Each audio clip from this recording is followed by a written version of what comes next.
Welcome to the Party Lines, where we look at the big issues, some political and some not so political, and address them from both sides of the aisle.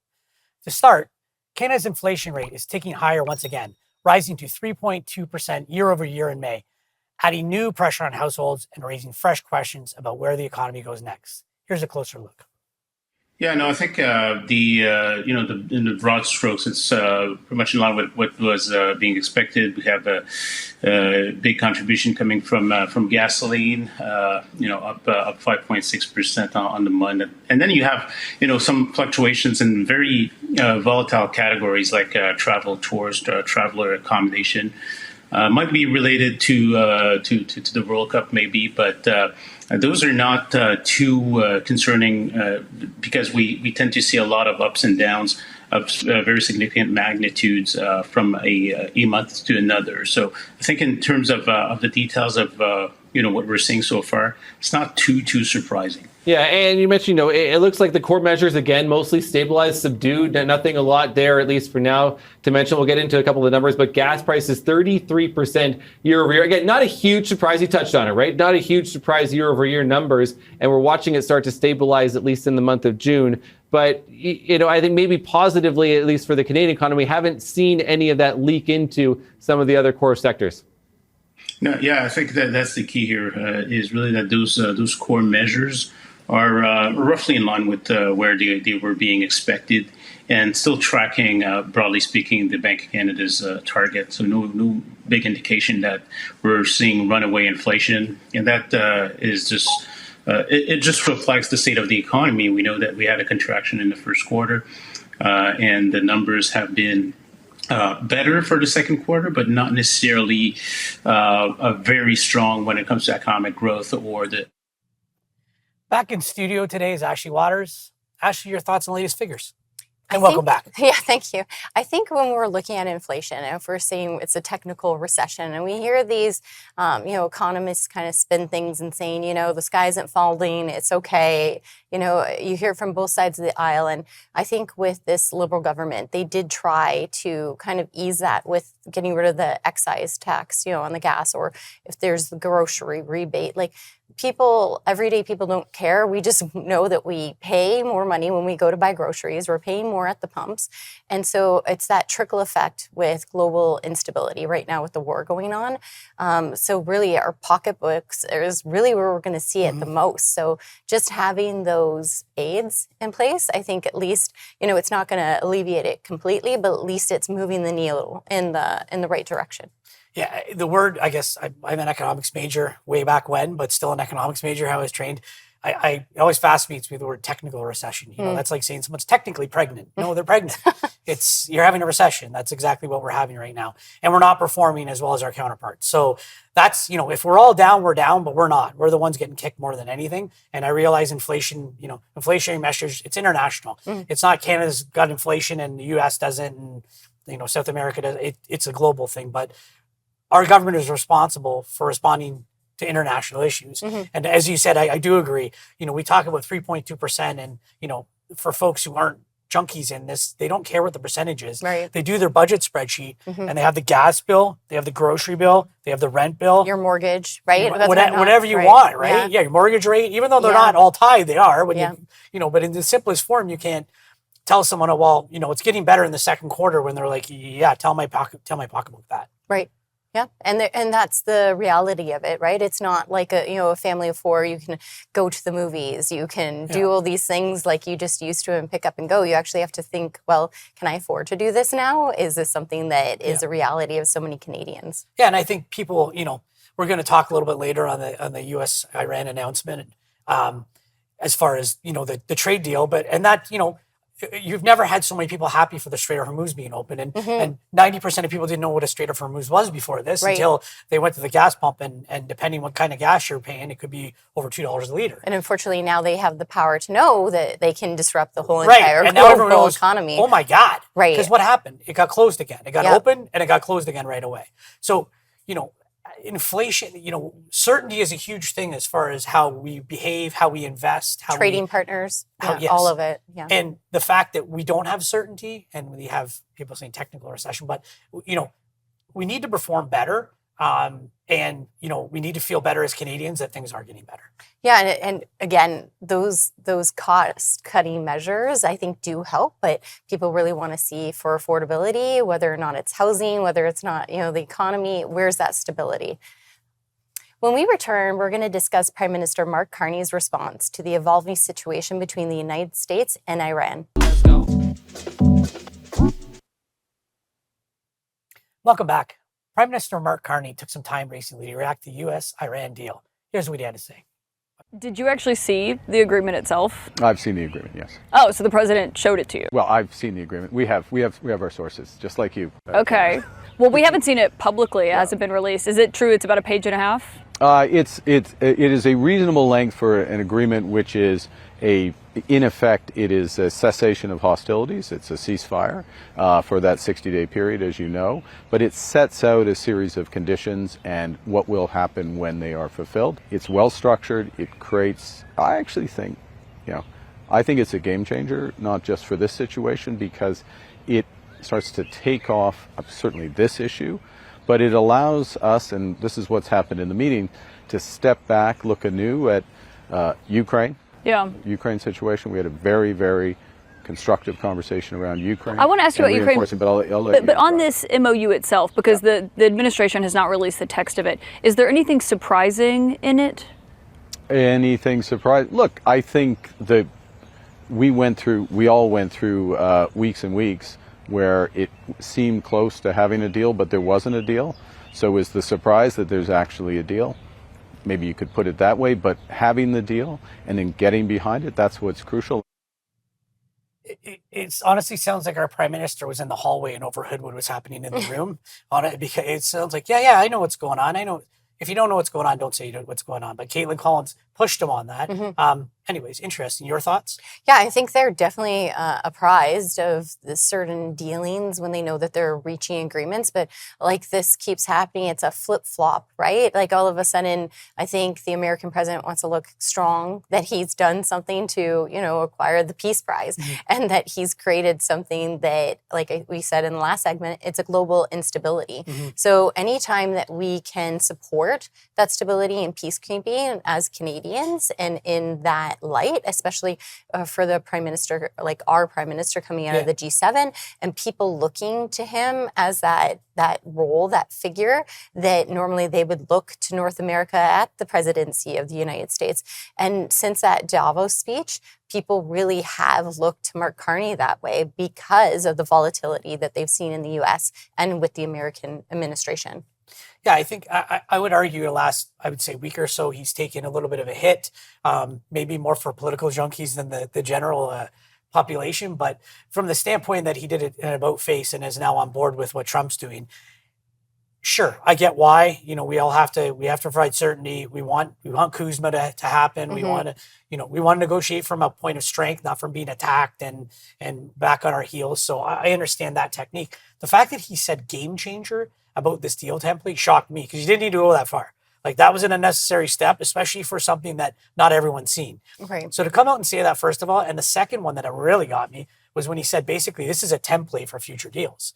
Well, he said that, the strait opened and it's closed already. Right. So maybe you should have waited to see how the implementation worked, because, anything's good on paper, right? You can have any deal you want on paper, but that's why we have lawyers. And I think that's that volatility, and that's the leverage that now they all of a sudden understand, all of a sudden, if they can shut down that route, and how it really affects, oil prices, energy consumption, everything that we rely on and the world relies on. So the concessions that Trump even had to make in order to have it reopen is pretty wild. And I think that coming out of the G7, having them say, Russia is losing, and having those kind of conversations, saying how Ukraine is really winning the war, I think democracy is prevailing. And that's why so many of these world leaders are supporting those kind of talks. And if it's publicly or if it's with reporters, I think that's where that's coming from, even if it is political spin, just to kind of get them to yield and relinquish that kind of that power. I don't know if anyone's winning the war in Ukraine and Russia. I honestly don't.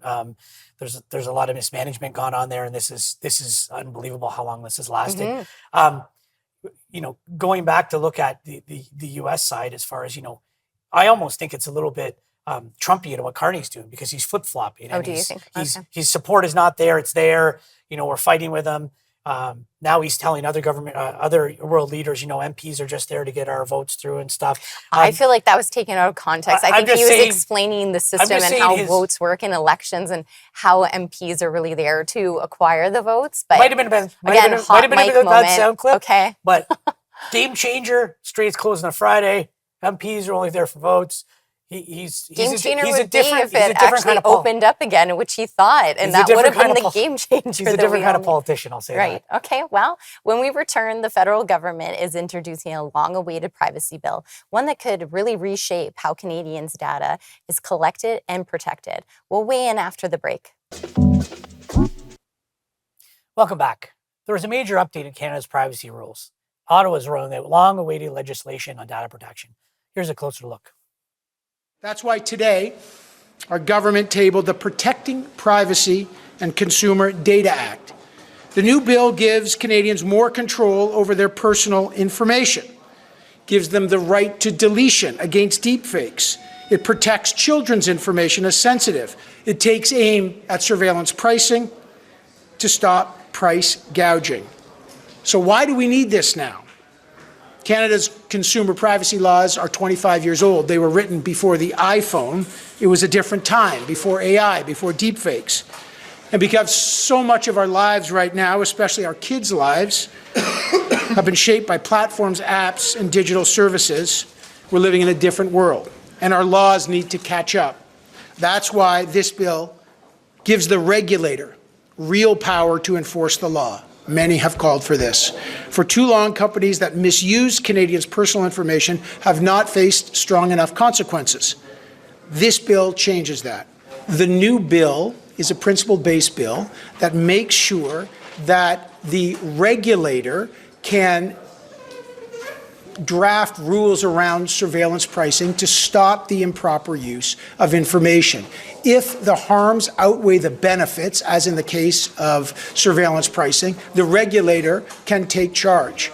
And it's very important. On the other hand, Canadians use reward points. So there's lots of uses of where individuals collect reward points, and we want to make sure that we're not taking reward points away from citizens that are using reward points to get lower prices on food or lower prices on goods. But when this law passes, I will be asking the regulator for guidance, to publish guidance as one of my first acts on surveillance pricing, to clarify exactly what that will be. Well, what do you think? You're in the innovation space. Do you think that this bill has some teeth to it? I hope it does. Nothing in this kind of space we ever have had has had real teeth to it. And I remember a discussion we had a couple months ago with Amber Mack and talking about European legislations and how Canada is always so far behind. So you're not going to hear me criticize for doing something. We need to protect Canadians' data, Canadians' rights. But the issue we have, and this is not a fault of this government, issue we have anywhere, is the speed of how our governments work versus the speed of how technology works does not match. Right. So he talked about deep fakes, and what would a deep fake look like 2 years ago, and a deep fake looks like now is completely different.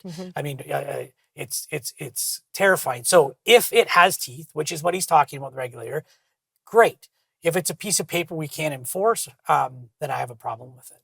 Yeah, and as a parent, I'm really happy to see these protections. I know that a lot of kids are worried now that if it's under 16, you can't have an account, when so much of their social interaction with their peers is through these apps.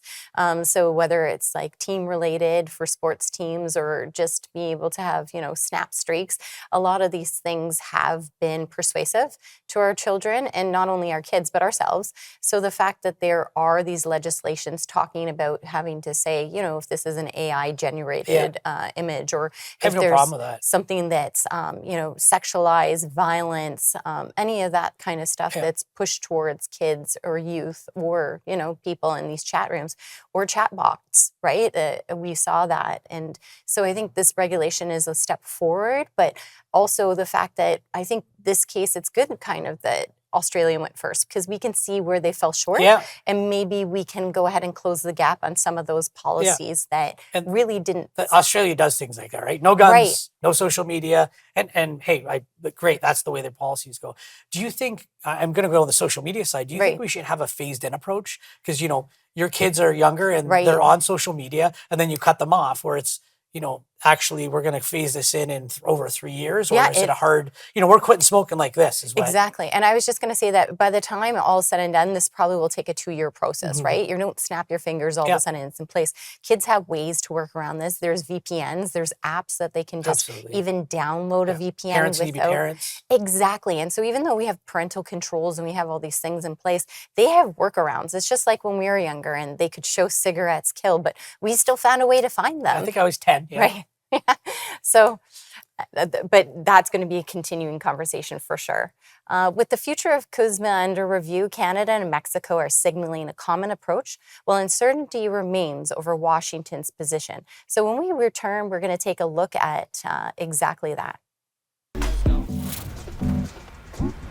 Welcome back. We're seeing a show of unity on trade, with Canada and Mexico forming a common front as high stakes for CUSMA negotiations approach. Take a look. According to Mexican President Claudia Sheinbaum, Mexico has formed a common front with Canada during talks on the future of the Canada-U.S.-Mexico agreement.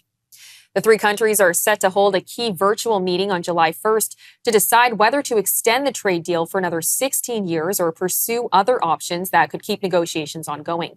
Canada and Mexico have both signaled support for a 16-year extension of the agreement, which dates back more than 3 decades. The United States, meanwhile, has sent mixed signals, with President Donald Trump at times threatening not to renew the pact and at other moments suggesting he could support it.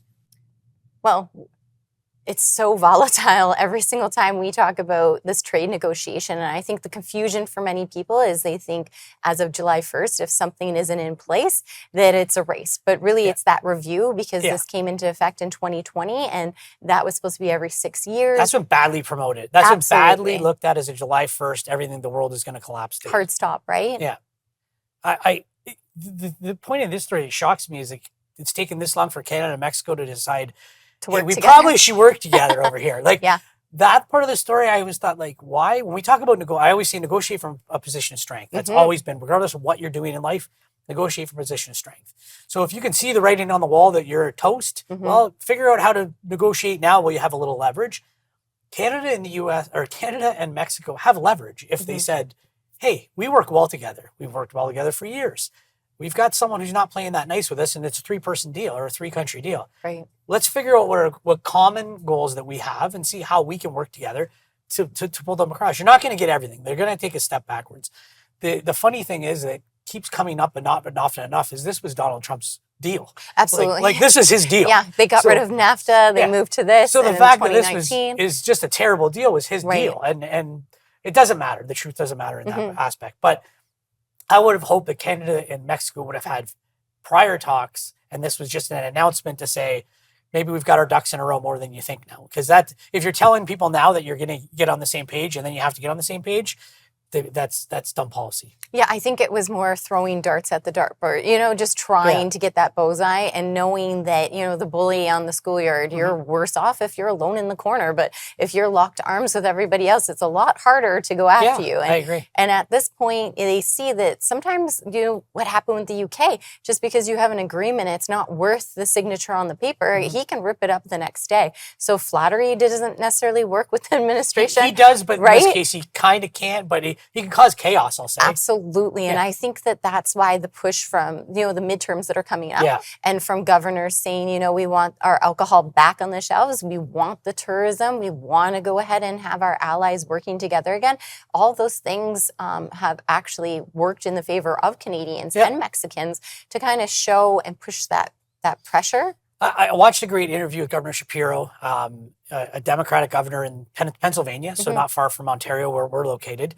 And it was first of all, he's going to run to be president. He can say Pennsylvania is what he's doing, but he has aspirations beyond it, and he's well spoken. He's in politics for the right reasons, I think. He was attacked at their residence. I mean, he's had a little bit of a tough time. he was so eloquent and well spoken on the state of the economy in Pennsylvania and why they just did a recent trade deal with Ontario. But it was interesting when he talked about it. The thing that was taken away is we do balanced trade with Pennsylvania and Ontario, right? Like, and there's some we don't do. Like Kentucky, we take a quarter of their exports just come to Ontario. So when you talk to folks, they don't necessarily at the state level understand what the overarching is. Right. So the governors are putting a lot of pressure on. There's no way at the end of the day that he can blow up Kuzma on top of everything else. He can see how far he can push, but based on the negotiations that he just did with Iran, it would make me feel better of Mexico and Canada going, we have a leg to stand on here. Yeah, and I think you see that when it comes to lumber or aluminum, or if it comes to our auto sector even, like even for Prime Minister Carney to have to try to say, hey, I thought you'd like that. We only did 50,000 percentage. And it's just, everyone's trying just to manage one particular how they talk to him, person. He leans over and he's whispering his chair's too low. He's going to give him the chair that's bigger. So there's just so many aspects of this that it's pretty wild. But yeah, that's what you're dealing with. On behalf of Ashley Waters and myself, thanks for joining us at Party Lines this week. Hope everyone has a great weekend, and we'll see you next week.